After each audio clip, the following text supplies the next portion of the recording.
In this Sunday night matchup, we have two teams, both on a 3-game winning streak. Whose streak is going to continue? The revamped Broncos or the Vikings, who quarterback probably still doesn't even know the player's name?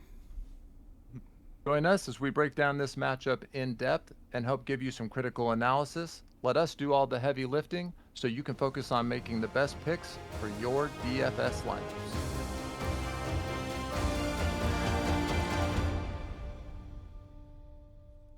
And welcome to DFS Insights. I'm David Geislinger, and I'm joined by my cousin, David Grant Jr., your seasoned DFS pro. The teams up on the block in tonight's matchup, Minnesota Vikings at the Denver Broncos. Before we get into the game overview, let's go ahead and just do a quick recap of last Thursday night's lineups that we provided. Yeah, that's right. This past matchup, both lineups that David and I provided for your viewing pleasure doubled their money. So if you want absolutely free winning lineups, make sure to stay tuned till the end of the stream where we provide one of our lineups just for you. We're here to put some extra Christmas money in your pockets. Please gamble responsibly. And now for the game overview. Please gamble responsibly. I like it. No, okay. So tonight, as mentioned, we have the Minnesota Vikings at the Denver Broncos. As you can see here, Minnesota sitting at 6-4, and Denver sitting at 4-5.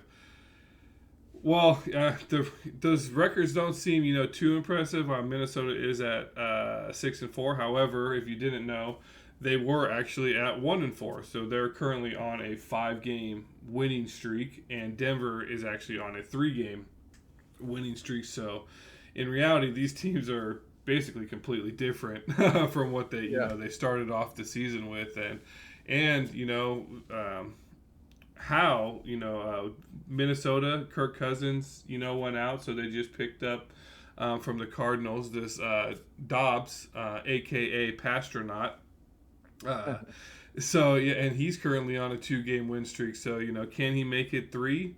Well, the spread doesn't think so. We're sitting at currently, I think Denver's ahead, leading or at least favored in the spread by 2.5 points, and the over/under sitting at about 42.5.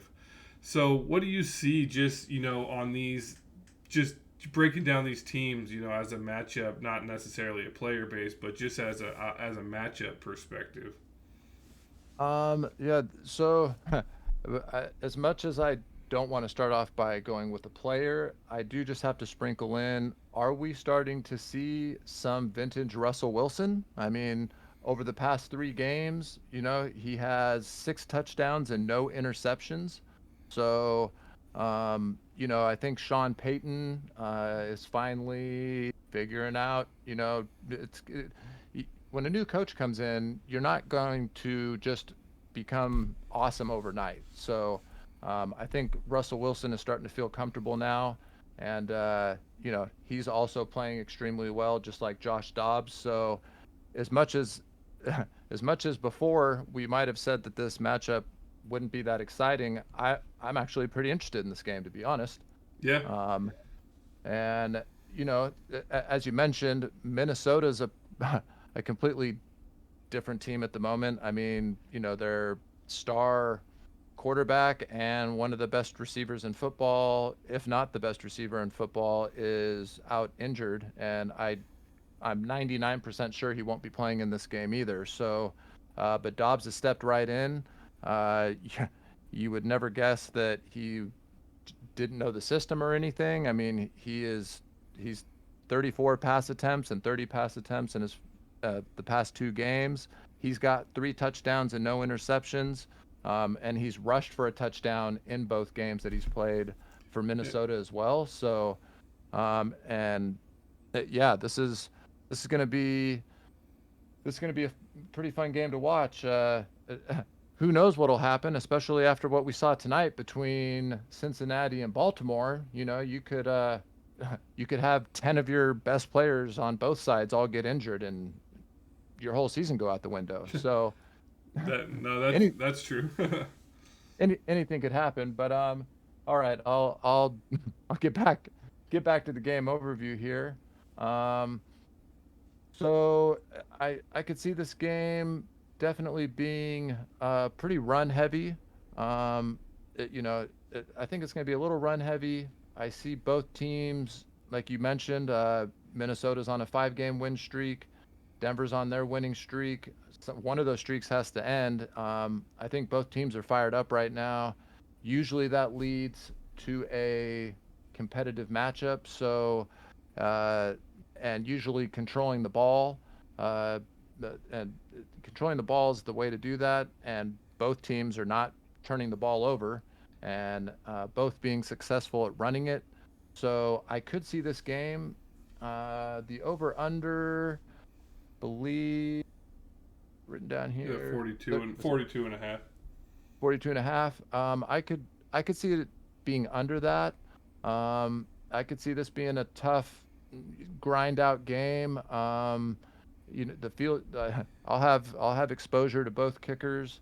Um, it looks like Minnesota's, on paper, Minnesota's defense has been solid consistently all year. But I do believe Denver's defense over the last 3 to 6 games has been up in the top 10, if Yeah, I'm not mistaken. top three. Top three. Top three. Okay. Well, Top they're three. third. So yeah. Yeah. Oh, yeah, yeah, for sure. That right there tells me that again, with both defenses playing great. Uh, Again, the new quarterback in Minnesota. That Yeah, this is going to be a low scoring game, and it's going to come down to a field goal. Yeah. So how do you see the game kind of playing out? That's a beautiful segue into what I was about to say there. No, so I guess just some little history lessons semi here. So, was it the last 15 games have been decided by 4 points or fewer, or 10 of Okay. 10 of the 15 games that these two teams have played over the course of their NFL things have been decided by 4 or less points. The Vikings' last win in Denver was in 1999 by a game-winning field goal. So, Hey, dude, so I came to that analysis through the numbers, and it looks like the numbers aren't lying, and history so history's letting us know. yeah, there you go. And so, like I said, these stats up here, offensive rating, all the ratings up here are based on, the whole season as of so far. To break it down into the last 3 games, or to even break it down like the Broncos are, the last 3 games, it's a whole different team. The last 2 games, the Vikings are a completely different team. So just to try to get it down, Broncos schedule so far is strength of schedule is the 6th hardest, as Vikings is the 13th. Okay. As mentioned before, they have the third rank. Their defense basically allows 16 points during this win streak. The Broncos. So in the first 6 games, they were allowing about 27.6 points. A little inflated because they got 70 points scored on them, but in the last 3 games they've only allowed 16 points. So And that's huge because look at who they've played. I mean, they just played Buffalo and they played the Kansas City Chiefs. yeah, I mean, it's been the AFC Invitational, championship game invitational for 5 years straight. yeah. So, and the Packers, I'd call that. Well, we'll just leave that. We'll leave We'll that. just for you, I won't go there. But I understand. No, Yeah. so yeah, no, but that's basically these teams, and where you were saying you see low scoring, I do see that they're going to probably get over the 42 and a half. I see more slightly over it. I have it probably at about 44, as I'll discuss later on. But yeah, I see these two teams. Okay. I see Minnesota being a little bit more pass happy. They have that all-star rookie, kind of starting to remind you of rookie Jefferson as Jordan Addison. So Yeah. before we start talking too much about him, let's go ahead and shift over here to the player analysis where we can further break down, the players on this slate. Yeah, that's always my favorite part of the podcast, and I usually jump ahead because I get so excited about the player analysis. Um, so we're finally on a slate here where the most expensive guy is 15K because again, this is assuming Jefferson isn't playing, which as a betting man, I would actually bet my house on it that he doesn't play, which means he might play. But no, he's if he's still on the IR, he's not playing. So we got Josh Dobbs at 15K and we got Russell Wilson at 14.5. So lineup construction is going to be pretty easy, to be honest. I think the hard part here is going to be making your lineup contrarian and different. And the lineups that we try to provide for you here are usually for the largest field tournament that FanDuel does provide for the single game. Mm-hmm. So please keep that in mind as we are discussing stuff. Is that the analysis here is typically for a large field tournament. So with that being said, Josh Dobbs, man, he stepped literally off of an airplane and right into a game and had 24.92 fantasy points. I mean, Yeah, it's that's crazy. pretty damn impressive. He went 20 for 30, passed for 158 yards, 2 touchdowns, rushed 7 times for 66 yards, and a rushing touchdown. Mind you, he had 3 fumbles. That, that stepping off of an airplane and not knowing somebody's offense and being able to do what he did, I can excuse the 3 fumbles. And then again against New Orleans, his most recent performance, 23 for 34, 268 yards, a touchdown, no interceptions again, 8 rushes for 44 yards, and he has a rushing touchdown. He actually has a rushing touchdown in his last 4 games. So if they do get in the red zone and they're at the 5 yard line, 4 yard line, don't be shocked if you see Mr. Josh Dobbs being the one to take it in. Lots of these players do like to keep streaks going. As a diehard 49er fan, I'm sure if you guys all watched last game, we tried desperately to get Christian McCaffrey the I believe the 18th touchdown in a row, 18 games in a row, or it would have been see the 17. See, I guess I'm a fake fan. I don't even know the actual stat. I think that he tied it with 17. He tied it with 17 or whatever. But the defense knew we were giving him the ball, and we still got it all the way to like the 2 yard line. And unfortunately, he didn't get in. Anyway, that's a whole other discussion for another day. Anyway, like Josh Dobbs, like Russell Wilson, like I said, this is going to be a grind out game.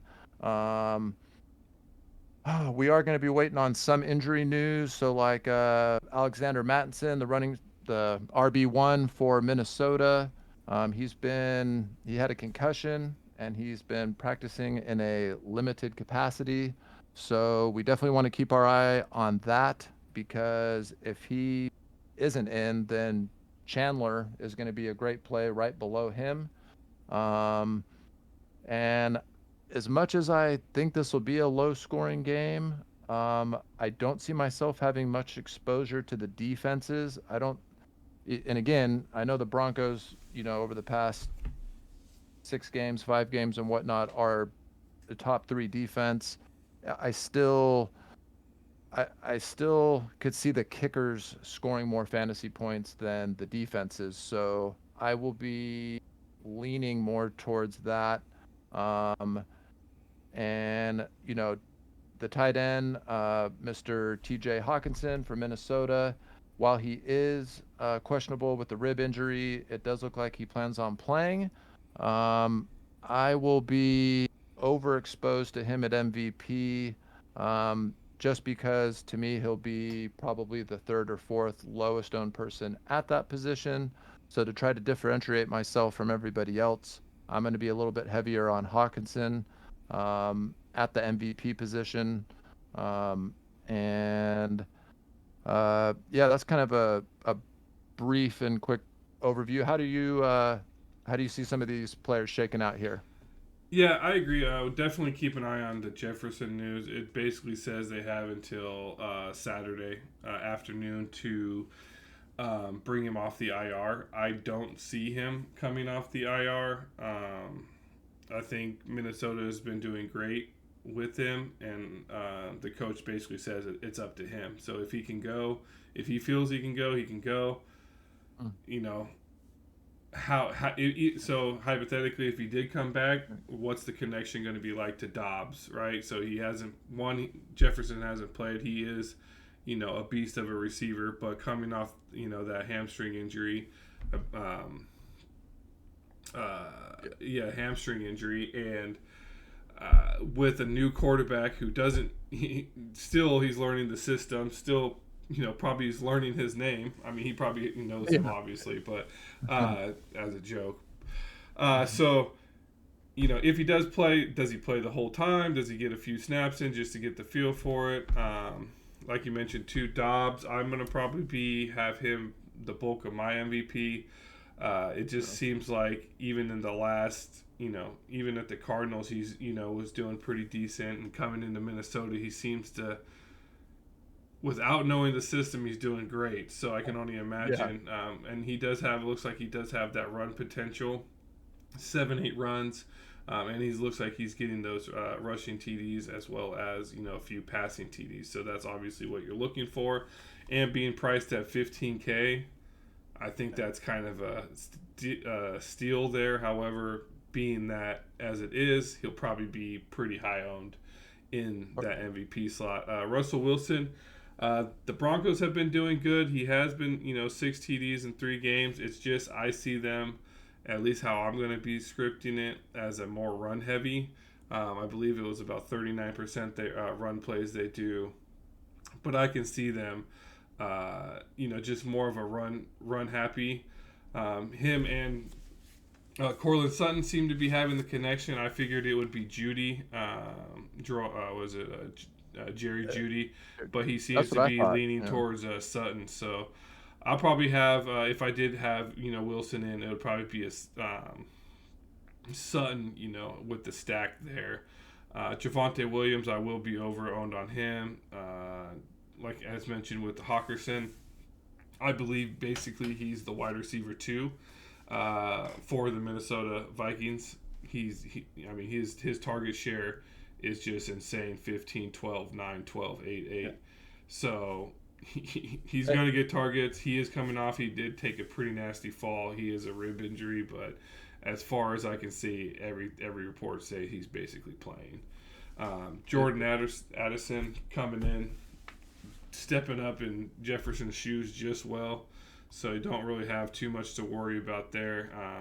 He is getting a little bit less targets than Hawkinson, but still getting, decent there. So yeah, no, hey, Cortland Sutton on Denver, just another streak going on. He's got 4 receiving touchdowns in the last 4 games, and he has 5 receiving touchdowns out of the last 6 games. So even, he got 11 targets last game against Buffalo. And then that's the most targets he's gotten all season.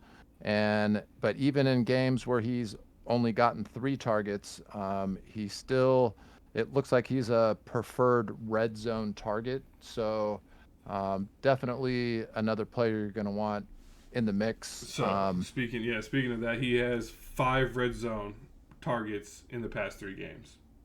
Oh, okay. So there's that. And speaking of, the Minnesota, like I said, the receivers, Jordan Addison is, 5 red zone targets last 3 games. He's had at least 7 targets, just regular targets in the past 3 games. So he's definitely a priority there. If I honestly hope, even if Madsen comes back, I hope he's healthy. I hope everything's fine. But he is a terrible running back. So I think they just need to make the shift to, Chandler. I don't know what he's like, but it's a coin flip. It's 50-50. If he's going to be good or bad, I know Madsen's bad. So, yeah.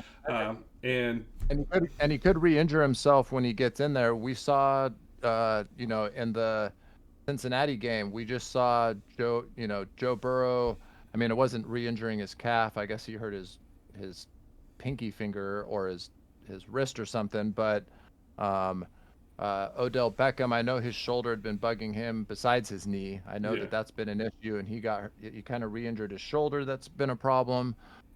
So, especially at the running back position, they're the most arguably, the most savage offensive position, Yeah. and to be, and already not putting up great numbers. So if he gets one big hit on him and goes out, then boom, Chandler will be right there to eat up the extra Yeah, snaps. I think Denver is 27th giving up rushing touchdowns, so they're averaging about one a game, and they're Uh, also last in the league at giving up 136 rushing yards per oh game. So god. this might be a good game to go. A Minnesota running back. The only issue is, just pay attention to if Matson's playing or not.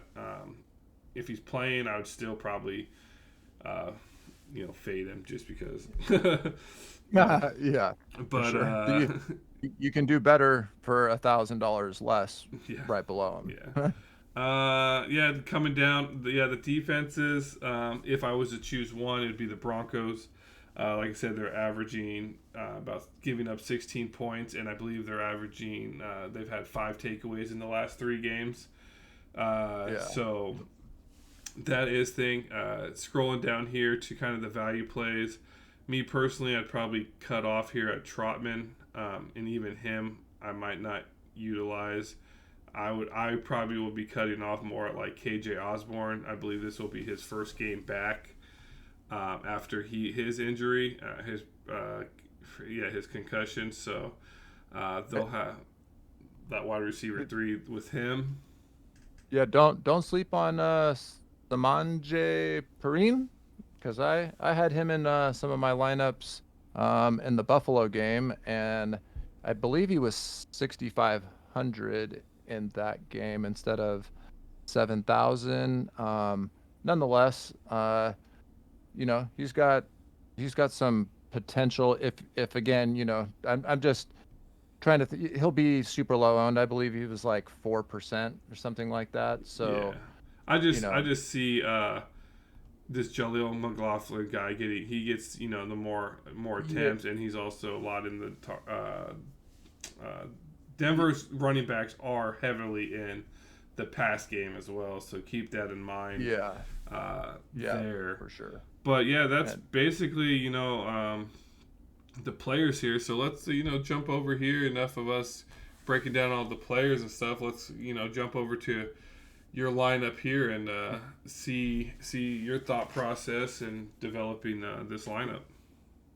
yeah, definitely. So the lineup I got to put into the $9 100,000 guaranteed tournament.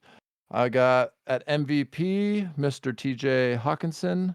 Um, I think it's kind of, you know, I'm not going to use the word a no-brainer because Josh Dobbs is really more of the no-brainer, but I'm going with Hawkinson to lower the ownership percentage at the spot. Um, Everyone out there, you do want to keep in mind FanDuel is different than DraftKings. The MVP has to be the person who scores the most raw fantasy points. You have to have it in that position in order to win. That's just mathematically how it'll turn out. So that means I'd be saying Hawkinson will have the most fantasy points out of anybody. As you can see from last game, he had 15 targets, 11 receptions, 134 yards, and a touchdown for 24.9 fantasy points. And if I were to compare that to Josh Dobbs, who's also in my lineup, I'm pairing Hawkinson with Dobbs. Uh, he had 25.1. So to be honest, whoever, I'm sure in their last game against New Orleans, the stack would have been Dobbs, Hawkinson with Dobbs at MVP. I'm switching it up. Had Dobbs had one fumble or one turnover, that's the difference in Hawkinson being the winning MVP versus Dobbs. And he did have 3 fumbles, granted in his first game.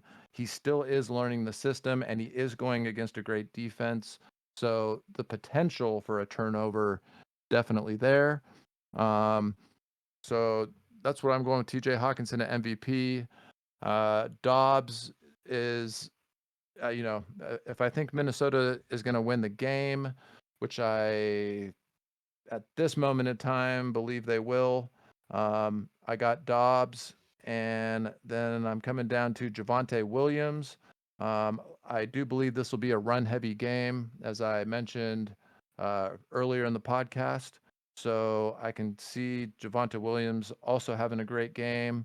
And if I believe it's going to be, a low-scoring, more of a defensive battle, I got both kickers. I do think it's going to come down to a field goal. I think there'll be multiple field goals scored by both kickers, and I see them outscoring both defenses. So with this lineup construction here, I'm leaving 2,500 on the table. So, by going Hawkinson at MVP and leaving 2,500 on the table, that is how I'm going to separate myself from the giant field of I believe it's like 72,000 people. It's usually what's in it.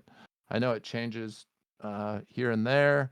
That's typical. It's either 55. It goes 55,000. Either way, Yeah, if it's there's a even little less. if there's 22,000 people in it, it's still a GPP. So I'm differentiating in both ways by leaving 2,500 on the table, and with who I have here at MVP. What are your thoughts on that, on my lineup over here, David? Yeah, no, I think it's pretty interesting going Hawkinson. I think you'll have quite a bit there, and that'll definitely put you on the, like you mentioned previously, probably be the fourth, third or fourth, because I see probably it'll probably be the quarterbacks, and then I think Jordan Addison would probably bump Hawkinson down to 4 potentially. The most owned MVP, I should say, not necessarily that. But yeah, no, I agree with Hawkinson there. Dobbs for sure.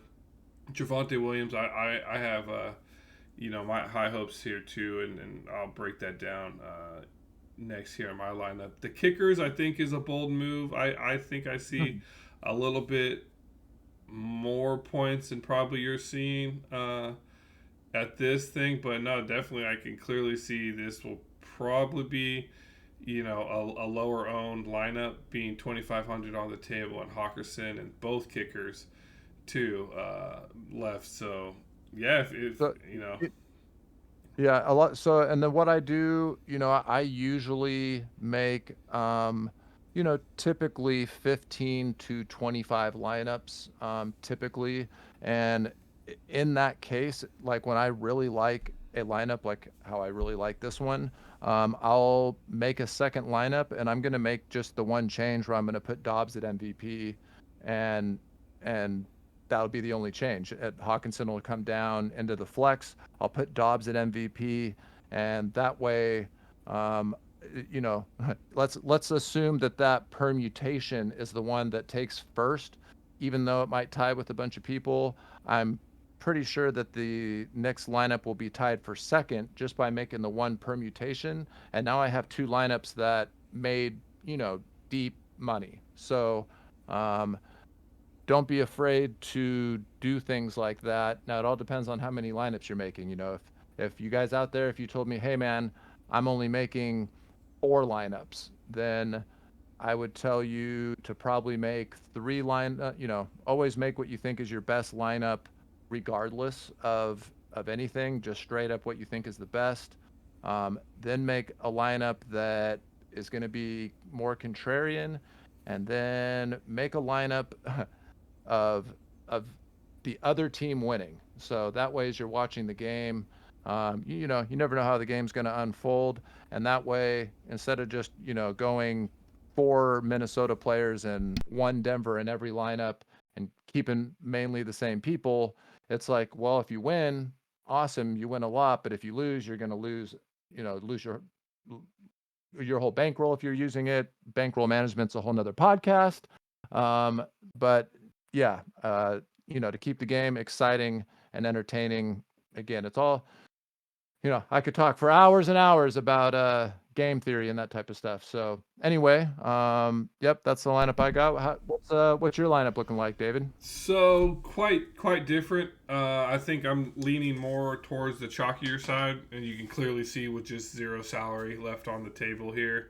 Um, yeah, I just kind of went. This will probably be one of the lineups I'll probably alter in it, but I think this one has the best chance, that I could think of to, place in the money. So obviously going Josh Dobbs, I think he's going to be, continue that streak, get them their third win. And also with that running ability that he's shown in the previous games and his clear ability to pick up this offense and just connect with these players, especially Hawkinson, who I have obviously to correlate with Dobbs and also Addison, just because I clearly see him as a dang near replica of Jefferson. Yeah. So definitely went with the double stack on Dobbs. So I'm banking on another 275, 300 plus yards, 2 touchdowns and maybe a rushing touchdown from him. I need him to get that 20 to 25 preferably raw fantasy points in that MVP spot. Unfortunately, he'll probably be the most owned MVP there. So going down, Hawkinson obviously to correlate, Jordan Addison to correlate. I'm going with Javonte Williams as basically the run back here, going with the 4-1 Minnesota, 1 Denver. I just see Denver as a more run-heavy team. Williams did great against Buffalo. He also does have the threat in the run game, and I know that Denver uses him quite a bit in the run game, because I don't even think he has a rushing touchdown this season. Or you mean the pass game? Yeah. No, he does. Yeah, he doesn't have a rushing touchdown. He has 2 Yeah. receiving touchdowns. So I'm hoping he breaks that keeps the streak alive, maybe with the receiving, and also adds 1 to the rushing. So he's the one that scores 2 touchdowns on their team. And then I went with the Minnesota kicker, because if Minnesota, I believe, is pushing the ball down the field, the likelihood of them, obviously I would prefer them to score touchdowns, but I believe they can get at least far enough downfield to where they can get at least a field goal. My hope is they score on every possession, but at least obviously like touchdowns and stuff, but at least if they can't get into there, just give me a field goal. But that's basically how I see it. Yeah, it's going to be definitely probably chalky, but I have a feeling that if I could say to you guys, I guarantee a lineup, and I hate to say that because I don't want to put my foot in my mouth the next cast, but I can with confidence say this one should be in the money. So what we should probably do going forward with some podcasts is we'll at the end have it say we guarantee this lineup in the money, and we'll keep our guaranteed record as a separate entity of when we guarantee it. Yeah, let's not do that. Yeah. But no, I haven't run my optimizer yet. I brushed it off last for the Thursday night matchup, Bengals Ravens, and out of the 25 entries I put in with it, 16 placed.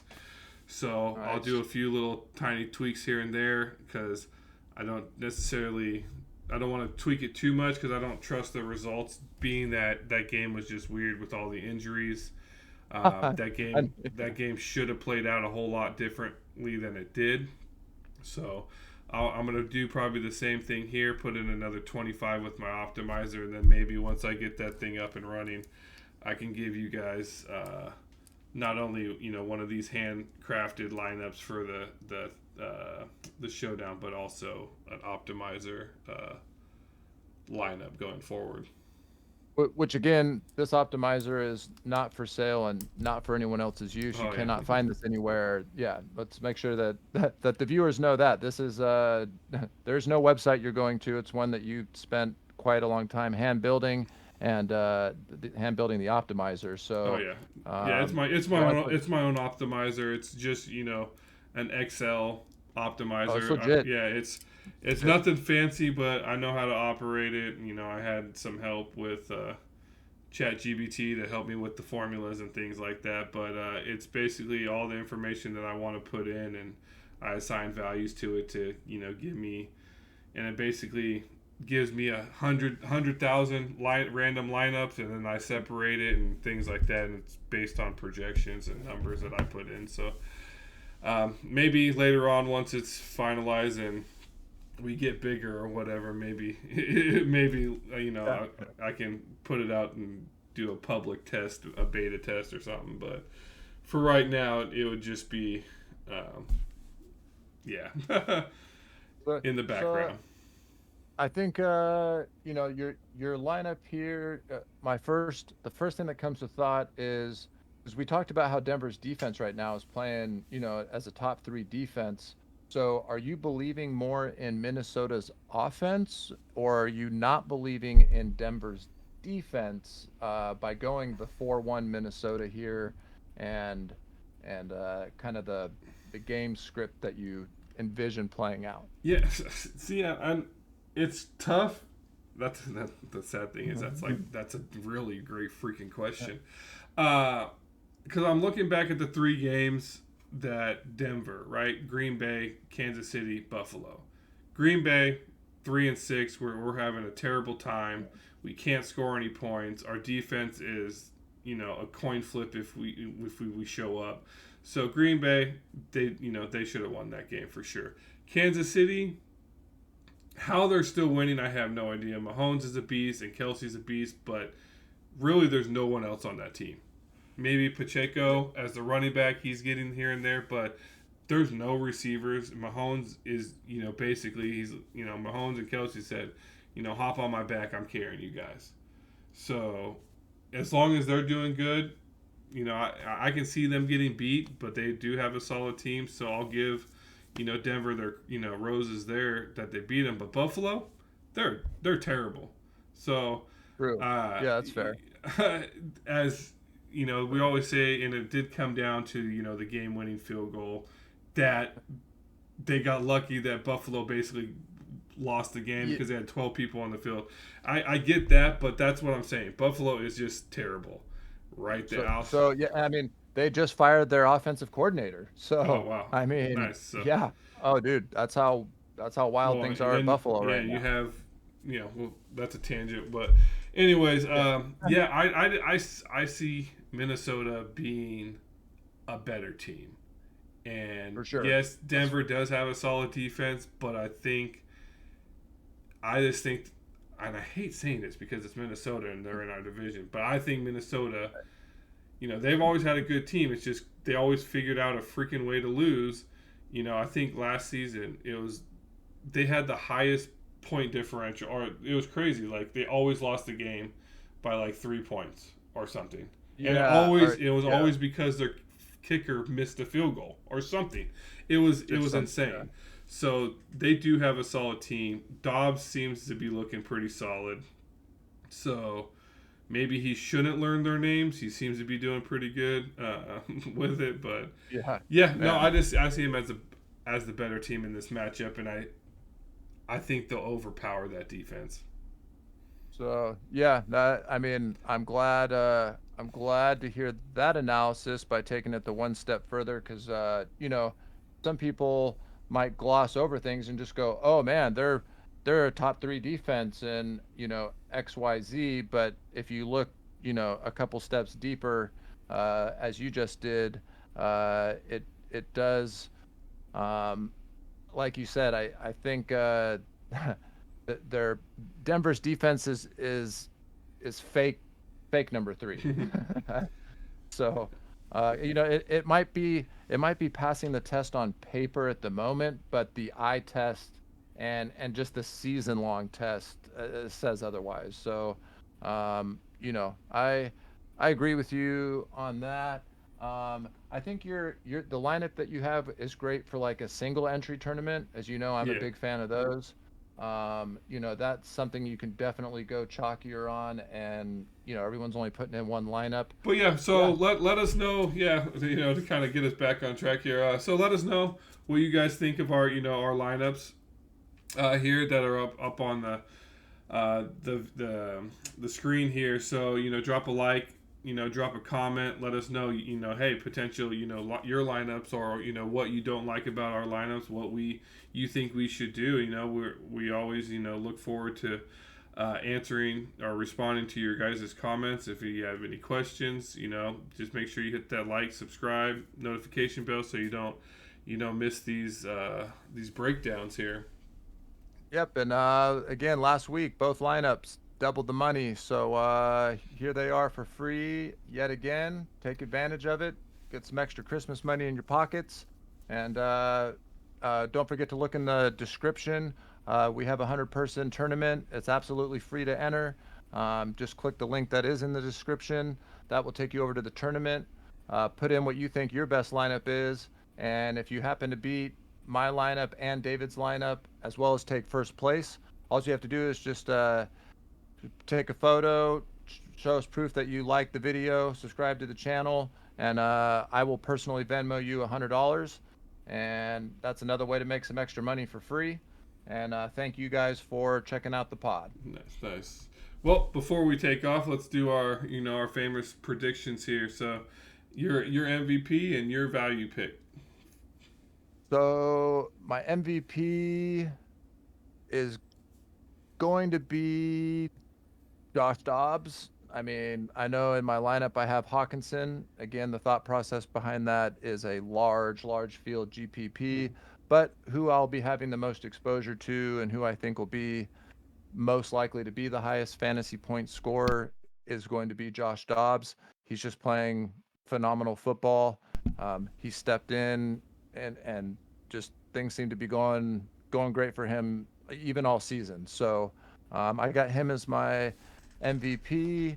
And again, I feel like each week I keep picking a chalky person, but at the end of the day, I have to pick the person who's going to be the best and produce the most fantasy points. As far as my other like low owned or like a value pick, I'm gonna go. See, this is tough. I really like Javonte Williams, and I know he's 13K, so that's not like a value pick. But I mean, as far as I'm trying to pick someone also from Denver. Put it this way: put Josh Dobbs, put Javonte Williams in your lineups, and you're bound to win. You're bound to fall into some money somehow. At least on this matchup specifically. So who do you see as your MVP and your hopefully lower priced value pick than Yeah, mine? I'm going like you said, Dobbs. I clearly see him. Like I said, Minnesota's a better team in my in my breakdowns and everything. So I'll have Dobbs probably. I'd say the vast majority, 90% probably, in MVP. Definitely do that. And then as far as value play, I'll probably bring it down to I possibly maybe have two. I'm kind of looking into more is this Jaleel McLaughlin as the RB2 because like I said, I think Denver will be running it, and I think he can get maybe a goal line carry that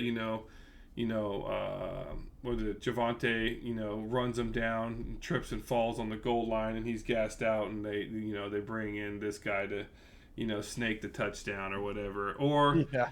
that's for Denver. But as far as Minnesota, I'll probably go with Brandon Powell here. He's the wide receiver two technically. But I think Hawkinson would be technically the number two, even though he's a tight end. But so Brandon Powell, I can see at 8K He does get some targets from Dobbs, at least 5 and 3 the last 2 games that Dobbs played. So, and he even has a touchdown versus Atlanta. So that's a possible value play there. He's in at 8K. It's not too value, but keep an eye on him. And that's it. Prediction for the game, I have 24-20 Vikings. 24-20 Vikings. I got